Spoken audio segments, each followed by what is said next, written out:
الحمد لله حمدا كثيرا كما أمر، وأشهد أن لا إله إلا الله وحده لا شريك له في الخلق والأمر، وأشهد أن سيدنا ونبينا ومولانا محمدا عبده ورسوله المبعوث إلى الأسود والأحمر لتتميم مكارم الأخلاق، وعلى آله وأصحابه الذين هم خلاصة العرب العرباء، وهم كالنجوم في السماء للاقتداء والاهتداء، وهم مفاتيح الرحمة ومصابيح الغرر. أما بعد، فأعوذ بالله من الشيطان الرجيم. بسم الله الرحمن الرحيم. قد أفلح من تزكى وذكر اسم ربه فصلى، بل تؤثرون الحياة الدنيا والآخرة خير وأبقى، إن هذا لفي الصحف الأولى صحف إبراهيم وموسى، صدق اللہ العظیم۔ ناظرین کرام، اس وقت آپ دیکھ رہے ہیں اقرا ٹی وی پر لائیو Q&A کا پروگرام۔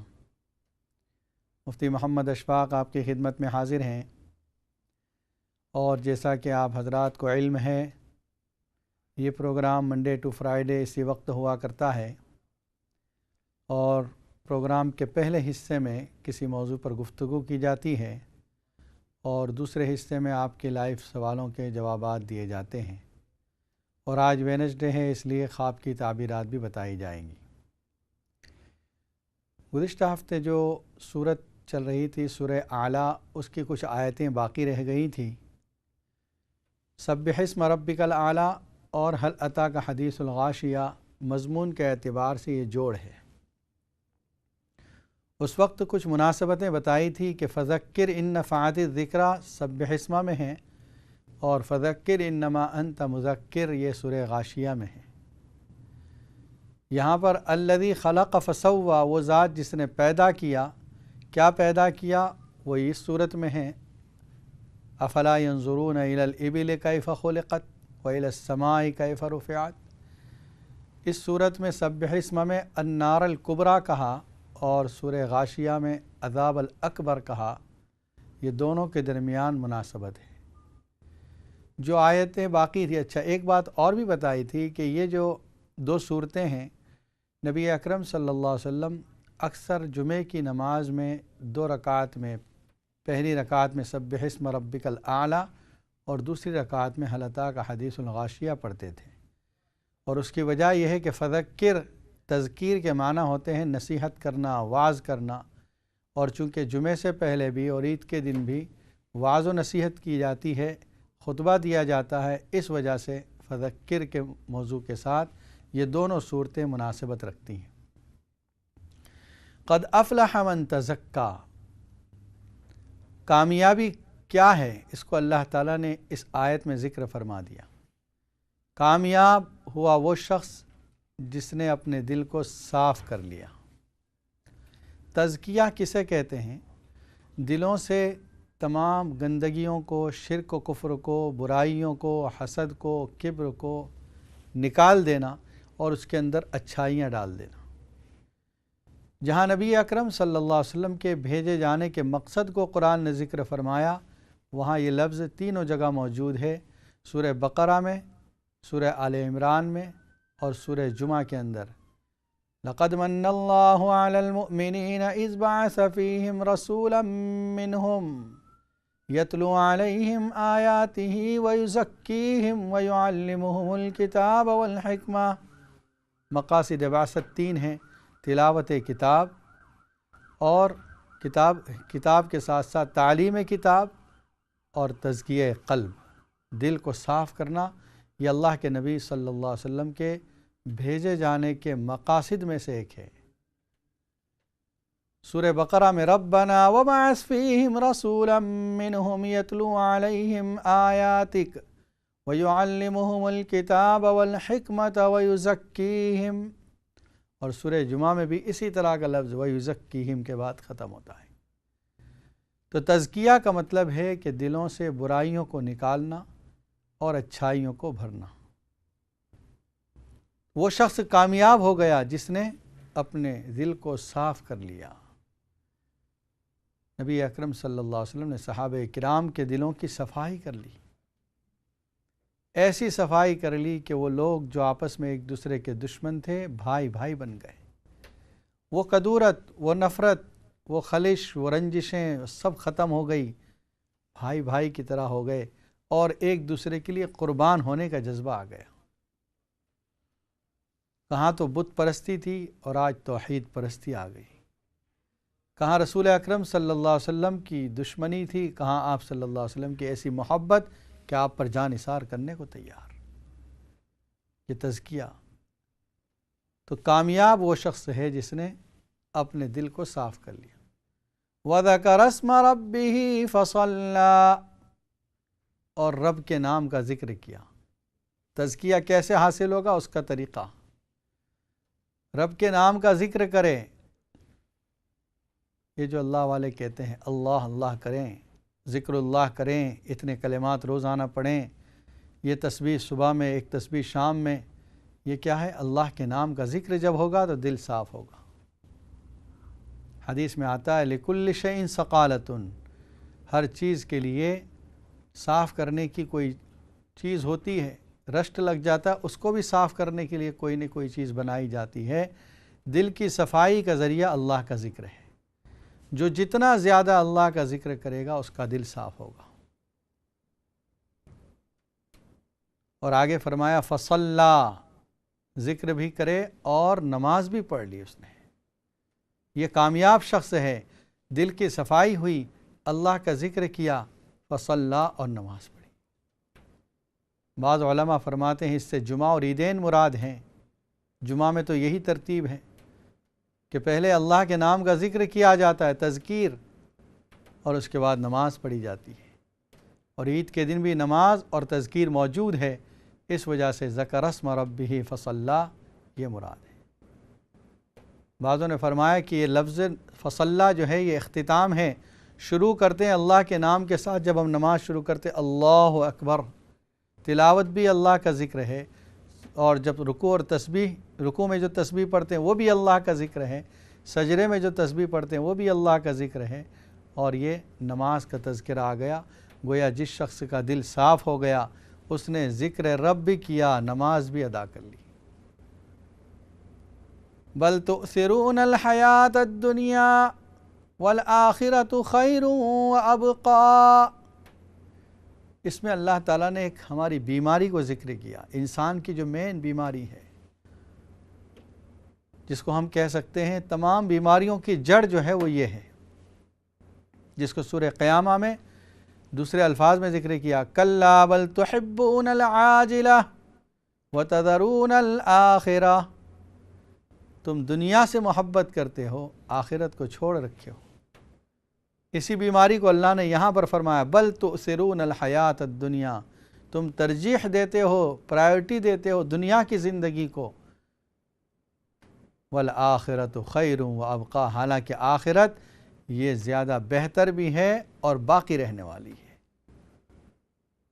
لیکن ہماری پوری توجہ دنیا کی محبت، دنیا کے مال کو حاصل کرنے اور دنیا میں انہماک و لذتیں، یہ اسی میں پڑی ہوئی ہے، ہماری پوری زندگی اسی میں گزر رہی ہے، تمام مشغولیات، مصروفیات صرف اسی لیے ہے۔ بل تؤثرون الحیات الدنیا۔ مامون رشید کے زمانے میں ایک مجذوب بزرگ تھے، بہلول، خواجہ بہلول یا بہلول دانا ان کو کہتے ہیں۔ ایک مرتبہ بہلول راستے میں مل گئے، مامون نے ان سے ایسے ہی مذاق میں کہہ دیا، بہلول تم سے بھی زیادہ کوئی بیوقوف ہے؟ بہلول نے برداشت کر لیا، سن لیا۔ پھر ایک لکڑی عصا جو تھا ان کے پاس، مامون وہ کہا یہ لکڑی تمہارا اپنے پاس رکھ لو، تم سے زیادہ بیوقوف اگر کوئی ملے اس کو دے دینا۔ یعنی کہنے کا مقصد یہ تھا کہ تم سے زیادہ بیوقوف کوئی نہیں، یہ لکڑی تمہاری ہے۔ کچھ عرصے کے بعد مامون بیمار پڑ گیا، سب لوگ عیادت کے لیے آتے ہیں، خبر گیری کرتے ہیں، کیا حال ہے بادشاہ سلامت، کیسے ہیں؟ اچانک ایک مرتبہ بہلول آ گئے عیادت کے لیے، پوچھا کیا حال ہے، خیریت سے ہیں؟ کہنے لگے بس اب تو آخرت کی تیاری ہے، مطلب اللہ کی طرف سفر ہے، اب زندگی کی امید کم رہ گئی ہے۔ بہلول نے کہا اچھا، آپ جہاں جا رہے ہیں وہاں کے لیے آپ نے کچھ لوگوں کو پہلے سے بھیج تو دیا ہوگا؟ کہا نہیں بہلول، کیا باتیں ایسی کرتے ہیں آپ۔ کہا کچھ خیمے وغیرہ لگانے کے لیے آدمی، کچھ کھانا پکانے کے لیے آدمی، کچھ رہنے سہنے کے لیے کچھ انتظام کرنے۔ کہا کہ بہلول وہاں کسی کو نہیں بھیجا جاتا۔ تو کہا کچھ سامان بھیج دیا ہوگا آپ کا اپنا کچھ۔ کہا بہلول وہ جگہ ایسی ہے جہاں آدمی اکیلا اپنا جاتا، اور میں نے اس کے لیے کچھ تیاری بھی نہیں کی ہے۔ فکر میں تھے بادشاہ سلامت۔ بہلول نے وہ لکڑی جو ان کو دی ہوئی تھی وہ لکڑی نکالی اور کہا کہ یہ آپ رکھ لیں، اتنے بڑے سفر کے لیے جو ہمیشہ کا سفر ہے، جہاں ہمیشہ آپ کو رہنا ہے، وہاں کے لیے آپ کی کوئی تیاری نہیں، اور دنیا میں آپ نے اتنی سب تیاری کر لی، مجھے آپ سے زیادہ بیوقوف کوئی نظر نہیں آتا، یہ کہہ کر لکڑی دے دی۔ بادشاہ کے منہ پر ایک تماچا تھا کہ بادشاہ کو یہ جواب مل گیا کہ تو سب سے زیادہ بیوقوف ہے کہ دنیا کی زندگی کو تو نے سب سے زیادہ ترجیح دی ہے، آخرت کو بھلائے بیٹھا ہے۔ اور یہ مامون کا نہیں، یہ ہم سب کا یہی حال ہے کہ جہاں ہمیشہ رہنا ہے وہاں کی آخرت کی کوئی تیاری نہیں، اور جہاں تھوڑے دن کے لیے رہنا ہے وہاں ہم نے کتنے انتظامات کیے ہیں، ہر چیز کا انتظام، ہر فیسلٹی ہم نے انتظام کے ساتھ کر دی، لیکن آخرت کے لیے کوئی تیاری نہیں۔ اللہ تعالیٰ اس صورت میں فرماتے ہیں بل تؤثرون الحیات الدنیا والآخرۃ خیر وابقی ان ھذا لفی الصحف الاولی، بے شک یہ بات اگلی کتابوں میں، صحیفوں میں موجود ہے۔ کون سی بات؟ اگر قریب کی طرف اشارہ کریں تو یہی بات بل تؤثرون الحیات الدنیا، کہ انسان دنیا کی زندگی کو ترجیح دیتا ہے آخرت پر، حالانکہ آخرت باقی رہنے والی ہے۔ یہ بات صرف قرآن میں نہیں، اگلی کتابوں میں بھی موجود ہے۔ اور اگر مجموعی طور پر قرآن کی طرف اشارہ کریں ان ھذا لفی الصحف الاولی، جیسے قرآن کے مضامین ہیں ویسے ہی مضامین اگلی کتابوں میں موجود تھے۔ کون سے صحیفے؟ صحف ابراہیم و موسیٰ، حضرت ابراہیم علیہ السلام کے صحیفے اور حضرت موسیٰ علیہ السلام کے صحیفے۔ موسیٰ علیہ السلام پر تورات کے علاوہ بھی صحیفے نازل کیے گئے تھے۔ صحیفہ کہتے ہیں چھوٹی کتاب کو، اور کتاب جو مکمل ہو اس کو بڑی کتاب کو کتاب کہا جاتا ہے، چھوٹی کتابوں کو صحیفے کہا جاتا ہے۔ تو 100 سے زیادہ صحیفے نازل ہوئے، اور یہ 4 کتابیں، بڑی کتاب جن کو ہم تورات، زبور، انجیل اور قرآن مجید کہتے ہیں، یہ 4 بڑی کتابیں، اور باقی صحیفے نازل ہو چکے ہیں۔ حضرت ابراہیم علیہ السلام پر بھی صحیفے نازل ہوئے، اور حضرت موسیٰ علیہ السلام پر صحیفے نازل ہوئے، حضرت شیس علیہ السلام پر صحیفے نازل ہوئے۔ یہ صحیفوں کا تذکرہ سورہ نجم میں بھی موجود ہے۔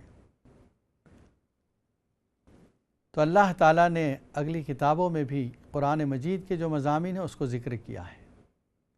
سبح اسم ربک الاعلی میں اللہ نے تسبیح کا حکم دیا کہ میرے نام کی تسبیح بیان کی جائے، پھر اس کے بعد اللہ تعالیٰ نے اپنی قدرت کے مظاہر ذکر فرمائے، اور جو انکار کر رہا ہے اس کے لیے فذکر ان نفعت الذکریٰ، اس کو نصیحت کرو، کچھ نصیحت کام آئے گی، اس کو نفع دے گی، اور اگر یہ نہیں مانتا ہے تو پھر جہنم میں جائے گا جو بڑی جہنم ہے۔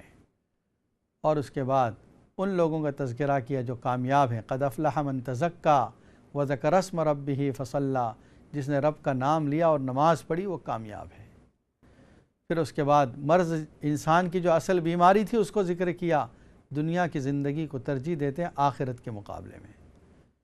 اب آئیے دوسری سورت جو اس کے بعد متصل ہے، سورۃ الغاشیہ ہے، یہ بھی مکہ میں نازل ہوئی۔ هل اتاک حدیث الغاشیہ، کیا آپ کے پاس پہنچی ہے غاشیہ کی بات؟ غاشیہ کا مطلب ڈھانپنے والی، وہ قیامت کا دن جو تمام انسانوں کو ڈھانپ لے گا، جو مصیبت ایسی ہوگی جو تمام کو گھیرے گی، کوئی اس سے چھوٹ نہیں سکے گا، اس لیے اس کو الغاشیہ کہتے ہیں۔ قرآن مجید میں کیا آپ کے پاس آیا، اس کے لیے جاء کا بھی لفظ آتا ہے، فَإِذَا جَاءَتِ الصَّاخَّةُ سورہ عبسہ کے اندر، اور سورہ والنازعات میں فَإِذَا جَاءَتِ الطَّامَّةُ الْكُبْرَى، یہ مصیبت کا دن، بڑی مصیبت کا دن، قیامت کا دن، کھڑکھڑانے والا، اس کے لیے جاء کا لفظ آیا ہے۔ لیکن یہاں پر هل اتاک حدیث الغاشیہ، اس کا انداز کچھ الگ ہے۔ جہاں قیامت کی ہولناکی اور اس کی عظیم الشان مصیبت کا ذکر کیا ہے، وہاں پر جاء کے ساتھ ذکر کیا ہے، اور یہاں پر هل اتاک حدیث الغاشیہ، قیامت کا تذکرہ نہیں، قیامت کی بات آپ کو پہنچی، جیسے هل اتاک حدیث ضیف ابراہیم المکرمین، کیا آپ کو ابراہیم علیہ السلام کے معزز مہمانوں کی خبر پہنچی؟ هل اتاک حدیث فرعون، هل اتاک حدیث موسیٰ، کیا آپ کو موسیٰ علیہ السلام کی خبر پہنچی؟ هل اتاک حدیث الجنود فرعون و ثمود، یہ سب انداز ہیں جس میں تھوڑا ہلکے انداز میں، وہ جو بھاری انداز ہے قیامت کا، اس کے بجائے ہلکے انداز میں خبر پہنچی آپ کو۔ کیا ہوگا وہ قیامت کا دن؟ وجوہ یومئذ خاشعہ، جس دن کے چہرے جھکے ہوئے ہوں گے، ذلیل ہوں گے، عاملۃ ناصبہ، تھکے ہوئے ہوں گے اور مشقت والے ہوں گے۔ عملہ اور فعل، فعل کا لفظ بھی عربی زبان میں استعمال ہوتا ہے، عمل کا لفظ بھی استعمال ہوتا ہے، لیکن فعل عام ہے۔ عمل کہتے ہیں ایسے کام کو جس میں فزیکل تھکان ہو، آدمی مشقت کرے، تھکے، تو یہاں فاعلتن کا لفظ استعمال نہیں کہ عاملتن، کام کر کر کے تھکے ہوئے ہیں۔ دنیا کے اندر ایسے لوگ جو مصیبتوں میں مبتلا ہیں، دنیا کے لیے پریشان ہو رہے ہیں، بڑی محنت اور مشقت کر رہے ہیں، گھنٹوں گزار رہے ہیں کچھ کام ہو، اور وہ تھکے ہوئے ہیں، قیامت کے دن ان کے چہرے ذلت چھائے ہوئی ہوگی۔ کیوں؟ آخرت کے لیے کچھ نہیں کیا، دنیا کے لیے بہت کچھ کیا تھا۔ تصلیٰ نارا حامیہ، داخل ہوں گے وہ جہنم میں، گرم گرم آگ۔ نار کے معنی ہی ہے جہنم، آگ۔ حامیہ کے لفظ کے معنی ہوتے ہیں گرم، تاکید کے لیے ہے کہ یہ ایسی آگ ہوگی جو کبھی ٹھنڈی ہونے کا نام نہیں لے گی۔ تسقیٰ من عین آنیہ، ان کو کھولتا ہوا گرم پانی پلایا جائے گا۔ کیسا پانی؟ سورہ محمد میں ارشاد ہے فقطع امعاءہم، ان کو ایسے پانی پلایا جائے گا ان کی آنتیں کاٹ کاٹ کر نکل جائے گا۔ لیس لہم طعام الا من ضریع، ان کے لیے کوئی کھانا نہیں ہوگا سوائے کانٹے دار درخت کے۔ 3 قسم کے کھانے جہنمیوں کے ذکر کیے قرآن مجید میں۔ ایک سورہ دخان کے اندر فرمایا ان شجرۃ الزقوم طعام الاسیم، یہ جو زقوم کا درخت ہے یہ کھانا ہوگا گنہگاروں کا، کانٹے دار، جو بہت دیکھنے میں بھی بدنما کریہ المنظر، ایسا کھانے کے لیے دیا جائے گا زقوم کا درخت۔ اور تیسرا کھانا سورہ حاقہ میں ذکر کیا لا یأکلہ الا الخاطئون الا من غسلین، زخموں کی دھون، جو جہنمیوں کے زخم سے خون پسینہ پیپ یہ نکلے گا وہ ان کو پلایا جائے گا، یہ ان کو کھانے کے لیے دیا جائے گا۔ اس صورت میں فرمایا ضریع، ایسا کانٹے دار درخت ہوگا جو گھاس کی طرح وہ کانٹے ہی کانٹے اس میں۔ لا یسمن ولا یغنی من جوع، کھانا انسان کھاتا ہے 2 مقصد سے، یا تو اس لیے کھاتا ہے کہ وہ بدن کا جز بن جائے اور موٹاپا آ جائے، یا اس لیے کم از کم بھوک ختم ہو جائے، جو ہنگر پن ہے وہ ختم ہو جائے۔ یہ ذریع جو ہے جہنمیوں کا کھانا، یہ دونوں مقاصد پورے نہیں کرے گا، نہ اس سے بھوک ختم ہوگی اور نہ اس سے کچھ موٹاپا آئے گا، اس لیے کہ وہ کھانا کہلانے کے لائق نہیں، اسی لیے لیس لہم طعام کہا، وہ کھانا کہلانے کے لائق ہی نہیں۔ وجوہ یومئذ ناعمہ، یہ ان لوگوں کا تذکرہ تھا جو جہنمیوں میں اب جنتیوں کا تذکرہ بھی اللہ تعالیٰ فرما رہے ہیں کہ جنتیوں کو کیا ملے گا۔ کچھ چہرے اس دن نرم ہوں گے، وجوہ یومئذ ناعمہ لسعیہا راضیہ، اپنی کوششوں پر خوش ہوں گے۔ خوش ہونے کا مطلب ابھی تو رزلٹ آؤٹ نہیں ہوا ہے، لیکن انتظار میں ہے کہ نام اعمال ملے گا۔ وہ لوگ جنہوں نے اللہ کی فرما برداری کی ہے وہ اپنے طور پر دل میں خوش ہوں گے، کامیابی مقدر ہے۔ جیسے دنیا کے اندر بھی یہی ہوتا ہے، طلبہ کھڑے ہیں، رزلٹ آؤٹ ہونے والا ہے، وہ طالب علم جس نے کوئی محنت نہیں کی ہے اس کو یقین ہے کہ میں فیل ہوں، اس کے چہرے پر ابھی سے ندامت ہے۔ اور وہ طالب علم، وہ اسٹوڈنٹ جس نے محنتیں کی ہے، اپنا وقت قربان کیا ہے، پوری کوشش کی ہے امتحان میں کامیابی حاصل کرنے کی، وہ اس وقت خوش ہے، اس کو یقین ہے، صرف فکر یہ ہے کہ فرسٹ ہوں سیکنڈ ہوں بس۔ فرمایا وجوہ یومئذ ناعمہ لسعیہا راضیہ فی جنت عالیہ، بلند درجات میں ہوں گے، اونچی درجات، اونچی جنت ان کے لیے ہوگی۔ لا تسمع فیہا لاغیہ، اس میں کوئی لغو بات نہیں سنیں گے۔ لغو کے معنی بیکار بات، جس کا کوئی نہ دنیاوی فائدہ ہے نہ آخرت کا فائدہ ہے۔ بعض مرتبہ انسان جو سمجھدار تعلیم یافتہ شخص ہوتے ہیں ان کو اس طرح کے عام باتیں جو لوگ کرتے ہیں اور بعض مرتبہ لغو باتیں اس سے تکلیف پہنچتی ہے، حالانکہ اس میں کوئی برائی نہیں کی، کچھ گالی نہیں دی اس نے، لیکن اس نے ایسی بیکار بات کہہ دی کہ انسان سوچتا ہے اس کی کیا ضرورت تھی، یہ جو بولا اس کی کوئی ضرورت نہیں تھی، لغو بات ہے۔ سورہ واقعہ میں اللہ نے فرمایا لا يسمعون فیہا لغوا ولا تأثیما الا قیلا سلاما سلاما، یہاں پر فرمایا لا تسمع فیہا لاغیہ فیہا عین جاریہ، وہاں پر بہنے والے چشمے ہوں گے، فیہا سرر مرفوعہ، وہاں پر تخت لگے ہوئے ہوں گے، اس پر بیٹھیں گے، واکواب موضوعہ، اور پیالوں کو رکھا ہوا ہوگا ترتیب کے ساتھ۔ معلوم ہوا جہاں پینے کی چیز ہو وہاں پیالہ ہونا چاہیے، یہ طریقہ بتایا جا رہا ہے، ادب بتایا جا رہا ہے قرآن مجید میں۔ گھر کے اندر بھی جہاں آپ نے کوئی ڈرنکس رکھیں، فریج وغیرہ، قریب میں گلاس ہو، کپ ہو، تاکہ پینے والے کے لیے آسانی ہو۔ اور پھر یہ بھی بتایا جا رہا ہے ترتیب سے رکھے ہوئے ہیں، تو گھر میں یہ چیزیں ترتیب سے رکھی ہوئی ہونی چاہیے، اور جو استعمال کرے پھر اس کو اسی جگہ پر ترتیب سے رکھ بھی دے، یہ نہیں کہ یہاں سے اٹھایا وہاں رکھ دیا۔ وَنَمَارِقُ مَصْفُوفَةٌ، اور بچھے ہوئے غالیچے ہوں گے، وَزَرَابِيُّ مَبْثُوثَةٌ، اور اس پر مخمل کے نہالچے ہیں، غالیچے کے اوپر بھی مخمل، گویا اور زیادہ نرم، چلنے کے لیے ایسا لگے جیسے روئی پر چل رہا ہے انسان۔